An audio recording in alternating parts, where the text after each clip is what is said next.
दो दोस्तों के बीच मजेदार बातें। दो दोस्त राहुल और अमित बचपन के दोस्त हैं और बड़े होने के साथ साथ उनके बीच की दोस्ती और भी मजबूत हो गई है। उनके बीच की बातें अक्सर मजेदार और यादगार होती हैं। आइए उनके बीच कुछ मस्ती भरी और हास्य से भरी हुई बातों को जानते हैं। राहुल: यार अमित, आजकल के बच्चे कितने एडवांस हो गए हैं ना। 5 साल का बच्चा भी स्मार्टफोन चलाना जानता है।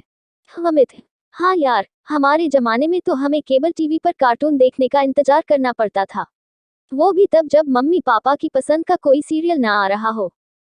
राहुल: और याद है जब हम टीवी देखने के लिए केमिस्ट्री और फिजिक्स के बीच समझौता करते थे, अगर तुम मेरा होमवर्क करोगे तो मैं तुम्हें कार्टून देखने दूंगा।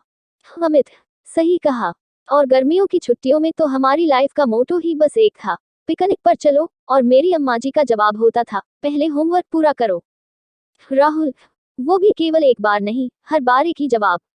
और घर के सामने वाले पार्क में क्रिकेट खेलना, क्या दिन थे। अमित: हाँ, और जब बॉल किसी के घर में चली जाती थी तो उसे वापस लाने के लिए हमारी पूरी टीम मिलकर प्लानिंग करती थी जैसे कोई बड़ी मिशन हो। और अगर बॉल मिल जाती थी तो ऐसा लगता था जैसे वर्ल्ड कप जीत लिया हो। राहुल: और बिल्कुल याद है जब हम चुपके से स्कूल में बंक मारकर बर्फ का गोला खाने जाते थे, वो हर स्वाद और रंग का गोला ऐसे खाते थे जैसे पूरी दुनिया की मिठास उसमें हो। अमित: क्या याद दिला दी यार। और वो साइकिल रेस, मेरी पुरानी साइकिल का तो हाल ही बुरा होता था, फिर भी मैं उसमें कुछ नया एडजस्टमेंट करके तुम्हें हराने की कोशिश करता था। राहुल: हाँ, सही में वो दौर ही अलग था। आजकल तो बच्चों को फैंसी गाड़ियों और गैजेट्स में मजा आता है, हमें तो हमारी साइकिल ही दुनिया का बेस्ट गिफ्ट लगती थी। अमित: अब ये सब बातें सुनकर सच में बचपन की यादें ताज़ा हो गई।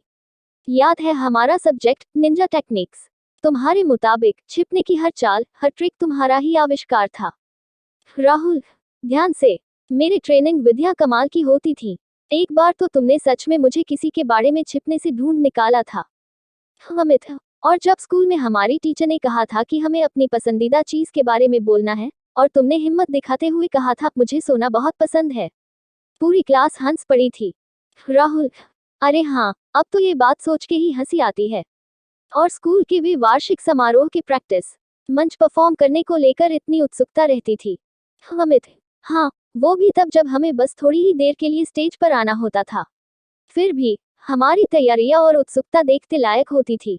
राहुल: और हमारे बढ़ते हुए स्पोर्ट्स झगड़े, जब हम हर छोटे बड़े मैच को इतने गंभीरता से लेते थे जैसे कि हम अपनी नेशनल टीम का प्रतिनिधित्व कर रहे हों।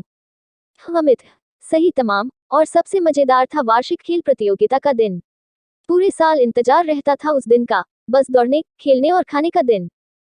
राहुल: ये सब बातें सच में अब याद आती हैं तो हंसी के साथ साथ भावुक भी कर देती हैं। ऐसा लगता है कि काश फिर एक बार वो दिन वापस आ जाए। अमित: बिल्कुल यार, वो दिन हम कभी वापस नहीं जी सकते, लेकिन उन्हें याद कर सकते हैं और अपने बच्चों के साथ वो किस्से शेयर कर सकते हैं। और फिर आजकल की भागदौड़ में अपनों के साथ समय बिताने का मौका कम ही मिल पाता है। राहुल: सही में दोस्तों के साथ बिताए पल कभी भुलाए नहीं जा सकते, चाहे कितनी भी समस्याएं हो, उन मजेदार और मासूम बातों में छुपी खुशी हर मुश्किल घड़ी में हमें सुकून देती है।